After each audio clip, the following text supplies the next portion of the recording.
Ejemplos. Veamos el siguiente ejemplo. El Taj Mahal, una de las 7 maravillas del mundo, fue construido para Mumtaz Mahal por Shah Jahan entre 1631 y 1634. Posteriormente localizamos las conjunciones ortográficas, es decir, los puntos y las comas. Después identificamos el núcleo de la oración, que es el verbo. En este caso, el verbo es una perífrasis verbal, fue construido. Es una perífrasis verbal porque se constituye de un verbo conjugado y un verboide. Después establecemos la división de sujeto-predicado. Esta división depende del verbo, ya que mediante sus características morfológicas nos permite reconocer el referente del que se habla. Como podemos observar, el verbo expresa un tiempo en pasado, un modo indicativo, un número en singular y una tercera persona. Con base en esto ubicamos el sujeto localizando el núcleo, que es el sustantivo. Este sustantivo debe concordar gramaticalmente y semánticamente con el verbo de la oración. De este modo, el sustantivo Taj Mahal y el verbo fue construido coinciden. A partir de esto establecemos la división de sujeto-predicado. Por lo tanto, el sujeto es el Taj Mahal, una de las 7 maravillas del mundo, y el predicado es fue construido para Mumtaz Mahal por Shah Jahan entre 1631 y 1634. Como podemos notar, el sujeto es un sujeto de tipo expreso, ya que se presenta de manera explícita. De esta manera marcamos el sujeto expreso con una S y el predicado con una P. La división queda de este modo, ya que el sujeto es el referente del que se habla, incluyendo la información extra que se proporciona sobre dicho referente, mientras que el predicado es lo que se dice de ese referente, es decir, indica qué hizo, cómo, cuándo, dónde, etc. Posteriormente comenzamos el análisis por el lado del sujeto, localizando el núcleo, que es el sustantivo. Este sustantivo debe concordar gramaticalmente y semánticamente con el verbo de la oración. En este caso es Taj Mahal. Después identificamos los determinativos que lo acompañan, los cuales pueden ser artículos, adjetivos, complementos del nombre, frases adjetivas y frases sustantivas en aposición.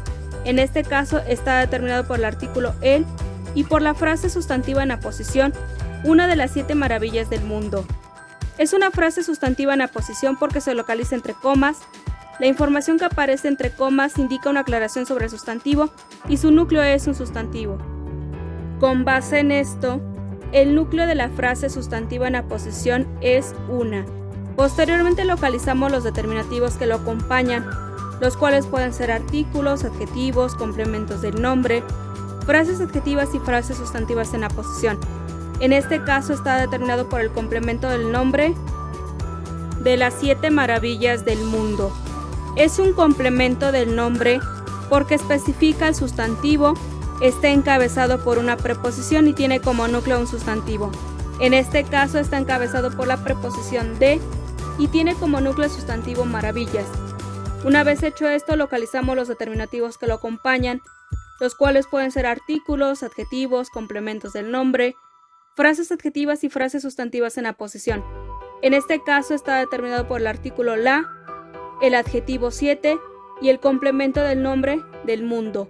Es un complemento del nombre porque especifica el sustantivo, está encabezado por una preposición y tiene como núcleo un sustantivo. En este caso está encabezado por la preposición de y tiene como núcleo sustantivo mundo. Una vez hecho esto, localizamos los determinativos que lo acompañan. En este caso está determinado por el artículo el. Habiendo analizado el sujeto, analizamos el lado del predicado. Para ello comenzamos por el núcleo del predicado, que es el verbo. El verbo, a diferencia del sustantivo, presenta otros determinativos. Para localizar dichos determinativos es importante hacerle una serie de preguntas al verbo. Por ejemplo, la pregunta ¿qué? Responde al objeto directo o en su caso complemento directo. La pregunta ¿a quién o para quién? Responde al objeto indirecto o en su caso complemento indirecto. La pregunta ¿dónde? Corresponde al complemento circunstancial del lugar. La pregunta ¿cuándo? Al complemento circunstancial de tiempo o circunstancial de tiempo. La pregunta ¿con qué? Al complemento circunstancial de materia. La pregunta ¿por qué? Al complemento circunstancial de causa. La pregunta ¿cómo? Al complemento circunstancial de modo. La pregunta ¿con quién? Al complemento circunstancial de compañía. Y la pregunta ¿por quién? Al complemento circunstancial de agente. De este modo, Comencemos el análisis del predicado haciéndole preguntas. Para ello iniciamos con la pregunta del complemento indirecto, el cual se caracteriza por responder a la pregunta ¿a quién o para quién? Está encabezado por una preposición y tiene como núcleo un sustantivo. En este sentido preguntamos, ¿para quién fue construida? Al hacer esta pregunta la respuesta es para Mumtaz Mahal. Una vez hecho esto analizamos el complemento indirecto. Para su análisis comenzamos por el encabezador, que es una preposición, y después por el núcleo, que es un sustantivo. En este caso está encabezado por la preposición para y tiene como núcleo sustantivo Mumtaz Mahal. Una vez hecho esto localizamos los determinativos que lo acompañan. Recordemos que los sustantivos están determinados por artículos, adjetivos, complementos del nombre, frases adjetivas y frases sustantivas en aposición. En este caso no presenta. Como podemos observar, hay información que sobra, por lo que es necesario hacer otra pregunta. La pregunta más adecuada corresponde al complemento circunstancial de agente, el cual se caracteriza por responder a la pregunta ¿por quién? Está encabezado por una preposición y tiene como núcleo un sustantivo. En este sentido preguntamos, ¿por quién fue construido? Al hacer esta pregunta la respuesta es por Shah Jahan. Una vez hecho esto analizamos el complemento circunstancial de agente. Para su análisis comenzamos por el encabezador, que es una preposición, y después por el núcleo, que es un sustantivo. En este caso está encabezado por la preposición por y tiene como núcleo sustantivo Shah Jahan. Una vez hecho esto localizamos los determinativos que lo acompañan. Recordemos que los sustantivos están determinados por artículos, adjetivos, complementos del nombre, frases adjetivas y frases sustantivas en aposición. En este caso no presenta determinativos. Como podemos observar, sigue habiendo información de sobra, por lo que es necesario hacer otra pregunta. La pregunta más adecuada corresponde al cuándo, el cual corresponde al complemento circunstancial de tiempo o circunstancial de tiempo. Recordemos que ambos cumplen la misma función, la única diferencia es que el complemento circunstancial de tiempo está encabezado por una preposición y el circunstancial de tiempo no. Como podemos observar, es un complemento circunstancial de tiempo porque está encabezado por una preposición y tiene como núcleo un sustantivo. En este sentido preguntamos, ¿cuándo fue construido? Al hacer esta pregunta la respuesta es entre 1631 y 1634. Una vez hecho esto analizamos el complemento circunstancial de tiempo. Para su análisis comenzamos por el encabezador, que es una preposición, y después por el núcleo, que es un sustantivo. En este caso está encabezado por la preposición entre y tiene como núcleo a los sustantivos 1631 y 1634, los cuales están coordinados por la conjunción y. Una vez hecho esto, localizamos los determinativos que lo acompañan. Recordemos que los sustantivos están determinados por artículos, adjetivos, complementos del nombre, frases adjetivas y frases sustantivas en aposición. En este caso no presenta determinativos. Veamos el siguiente ejemplo. Es importante recordar en primera instancia que hay que leer la oración. Estuve esperando a Gerardo bajo el árbol de cerezos con un pastel de chabacano. Posteriormente localizamos las conjunciones ortográficas, es decir, los puntos y las comas. Después identificamos el núcleo de la oración, que es el verbo. En este caso el verbo es una perífrasis verbal, estuvo esperando. Es una perífrasis verbal porque se compone de dos elementos, de un verbo conjugado y un verboide. Después establecemos la división de sujeto-predicado.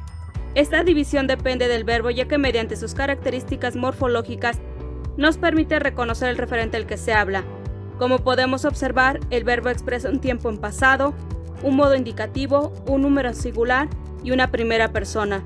Con base en esto ubicamos el sujeto localizando el núcleo, que es el sustantivo.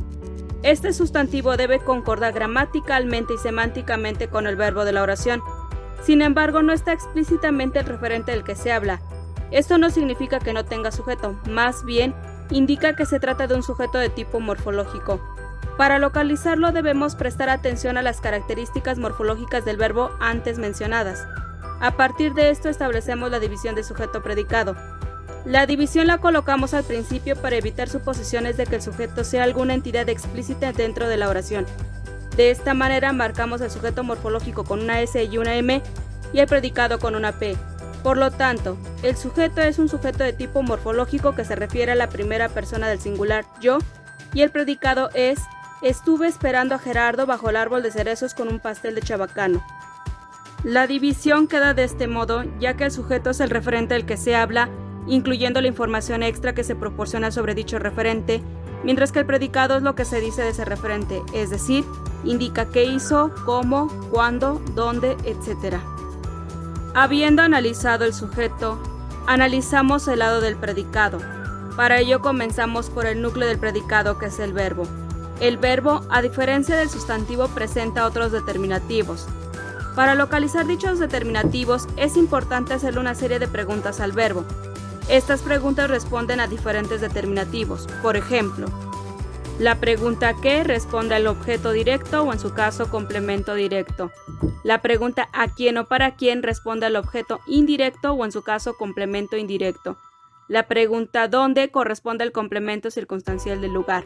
La pregunta ¿cuándo? Al complemento circunstancial de tiempo o circunstancial de tiempo. A la pregunta ¿con qué? Al complemento circunstancial de materia. A la pregunta ¿por qué? Al complemento circunstancial de causa. A la pregunta ¿cómo? Al complemento circunstancial de modo. La pregunta ¿con quién? Al complemento circunstancial de compañía. Y la pregunta ¿por quién? Al complemento circunstancial de agente. De este modo, comencemos el análisis del predicado haciéndole preguntas. Para ello iniciamos con la pregunta del qué, el cual corresponde al objeto directo o en su caso complemento directo. Recordemos que ambos cumplen la misma función, la única diferencia es que el objeto directo no tiene preposición y el complemento directo sí lleva preposición. Consideramos conveniente que sea un complemento directo y no un complemento indirecto, porque el afectado de ser esperado es Gerardo. Ahora bien, sería un complemento indirecto si recibiera algo por parte de alguien, y en este caso no recibe nada. En este sentido preguntamos, ¿qué estuvo esperando? Al hacer esta pregunta la respuesta es a Gerardo. Una vez hecho esto analizamos el complemento directo. Para su análisis comenzamos por el encabezador, que es una preposición, y después por el núcleo, que es un sustantivo. En este caso está encabezado por la preposición a y tiene como núcleo sustantivo Gerardo. Una vez hecho esto, localizamos los determinativos que lo acompañan. Recordemos que los sustantivos están determinados por artículos, adjetivos, complementos del nombre, frases adjetivas y frases sustantivas en aposición. En este caso, no presenta. Como podemos observar, hay información extra que sobra, por lo que es necesario hacer otra pregunta. La pregunta más adecuada corresponde al complemento circunstancial del lugar, el cual se caracteriza por responder a la pregunta ¿dónde? Está encabezado por una preposición y tiene como núcleo a un sustantivo. En este sentido preguntamos, ¿dónde lo estuvo esperando? Al hacer esta pregunta la respuesta es bajo el árbol de cerezos. Una vez hecho esto analizamos el complemento circunstancial del lugar. Para su análisis comenzamos por el encabezador, que es una preposición, y después por el núcleo, que es un sustantivo. En este caso está encabezado por la preposición bajo y tiene como núcleo sustantivo árbol. Una vez hecho esto, localizamos los determinativos que lo acompañan. Recordemos que los sustantivos están determinados por artículos, adjetivos, complementos del nombre, frases adjetivas y frases sustantivas en aposición. En este caso está determinado por el artículo la y por el complemento del nombre de cerezos. Es un complemento del nombre porque especifica el sustantivo, está encabezado por una preposición y tiene como núcleo un sustantivo. En este caso está encabezado por la preposición de y tiene como núcleo sustantivo cerezos. Posteriormente localizamos los determinativos que lo acompañan, los cuales pueden ser artículos, adjetivos, complementos del nombre, frases adjetivas y frases sustantivas en aposición. En este caso no presenta determinativos. Como podemos observar, sigue sobrando información, por lo que es necesario hacer otra pregunta. La pregunta más adecuada corresponde al complemento circunstancial de materia, el cual se caracteriza por responder a la pregunta ¿con qué? Está encabezado por una preposición y tiene como núcleo a un sustantivo. En este sentido preguntamos, ¿con qué lo estaba esperando? Al hacer esta pregunta la respuesta es con un pastel de chabacano. Una vez hecho esto, analizamos el complemento circunstancial de materia. Para su análisis comenzamos por el encabezador, que es una preposición, y después por el núcleo, que es un sustantivo. En este caso está encabezado por la preposición con y tiene como núcleo sustantivo pastel. Una vez hecho esto, localizamos los determinativos que lo acompañan. Recordemos que los sustantivos están determinados por artículos, adjetivos, complementos del nombre, frases adjetivas y frases sustantivas en aposición. En este caso está determinado por el artículo un y por el complemento del nombre de chabacanos. Es un complemento del nombre porque especifica el sustantivo, está encabezado por una preposición y tiene como núcleo a un sustantivo. En este caso está encabezado por la preposición de y tiene como núcleo el sustantivo chabacano. Posteriormente localizamos los determinativos que lo acompañan, los cuales pueden ser artículos, adjetivos, complementos del nombre, frases adjetivas y frases sustantivas en aposición. En este caso no presenta determinativos.